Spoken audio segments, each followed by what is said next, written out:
Last episode में हमने देखा था कि मैक्स अपनी खरीदी हुई स्लेव्स को लेके ड्रैगन प्लेनेट से निकल जाता है और अर्थ की लोकेशन लीक ना हो इसलिए वो अर्थ के पास एक प्लेनेट पर जाता है, जहाँ पर उस प्लेनेट के 2 मैनेजर्स मैक्स का वेलकम करते हैं और मैक्स उनके साथ प्लेनेट को देखने के लिए जाता है।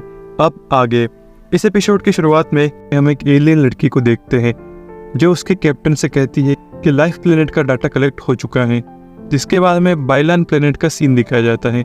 यहाँ पर वो मैनेजर वेयरहाउस के फीचर्स के बारे में बताते हुए कहता है कि इसका castle area B class spaceship में भी ट्रांसफर होने के कैपेबल है। ये सारे फीचर्स मैक्स की नीड्स को सेटिस्फाई करते हैं, इसलिए वो इस वेयरहाउस को 2.7 मिलियन हाईलोंग पॉइंट्स में खरीद लेता है। ये देखकर वो मैनेजर बहुत ही खुश हो जाते हैं। वेयरहाउस को खरीदने के बाद मैक्स अपने कल्टीवेशन के लिए शॉपिंग करता है। यहाँ बारबाता मैक्स से पूछती है कि तुमने ये पर्पल डियर राकू क्यों खरीदा है, इसका तो तुम पर कोई भी असर नहीं होगा। तो मैक्स कहता है कि मैंने ये अर्थ के मार्शल आर्ट स्टूडेंट्स के लिए खरीदा है, इसकी मदद से उनकी कल्टीवेशन स्पीड बढ़ जाएगी।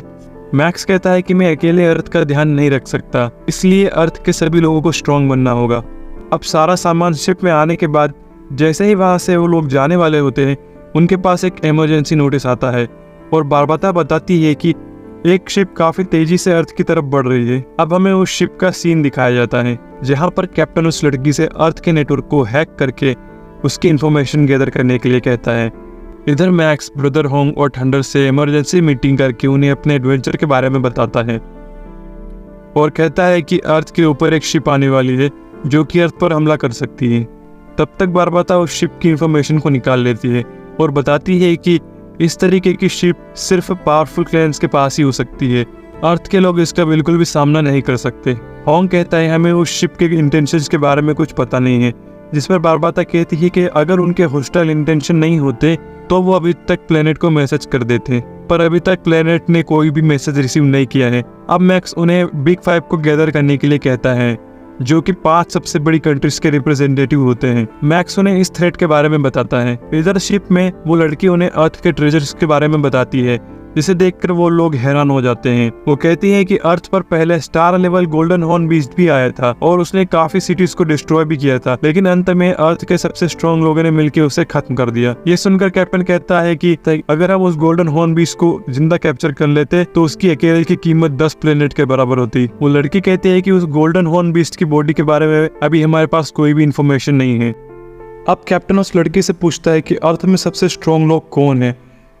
ये सुनने के बाद वो लड़की बताती है कि अर्थ में अभी तक कोई भी स्टार लेवल को क्रॉस नहीं कर पाया है।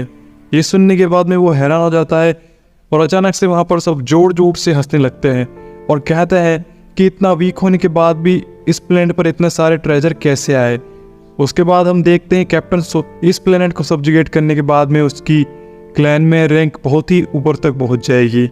तभी उनको उनके क्लैन से एक कॉल आता है जो कि उनके ओल्ड पेट्रियक ने किया है। पेट्रियक को देखते ही वो सब लोग ग्रीट करते हैं। इधर मैक्स अर्थ को अपने सारे ट्रेजर्स दे देता है जिससे कि अर्थ के लोगों की ताकत बढ़ जाए, लेकिन ये सब फ्यूचर में ही यूज होगा। मैक्स कहता है कि तुम इन रिसोर्सेस को हैंडल करो, इस थ्रेट को मैं निपट लूंगा। थंडर गॉड कहता है कि मैक्स ने हमें बताया है कि हमें उन्हें हराने की कोई जरूरत नहीं है, हमें सिर्फ उन्हें रोके रखने की जरूरत है। इधर पेट्रियक उस कैप्टन से कहते हैं कि अगर तुमने इस प्लेनेट को कॉलोनाइज कर लिया तो मैं खुद तुम्हें क्लैन का एल्डर बनाऊंगा और साथ ही तुम्हें 100 बिलियन हाईलोंग कॉइन्स भी दूंगा। कैप्टन कहता है कि नोलांशान क्लैन के लिए मैं इस प्लेनेट पर कब्जा करके ही रहूंगा। इधर बारबाता प्लेनेट को डिफेंड करने के लिए शिप्स को मोबिलाइज करती है और नोलांशान क्लैन के लोग भी अटैक के लिए तैयार होते हैं। और इसी के साथ ये एपिसोड भी यही खत्म होता है। अगर वीडियो अच्छी लगी है तो लाइक कर दीजिएगा।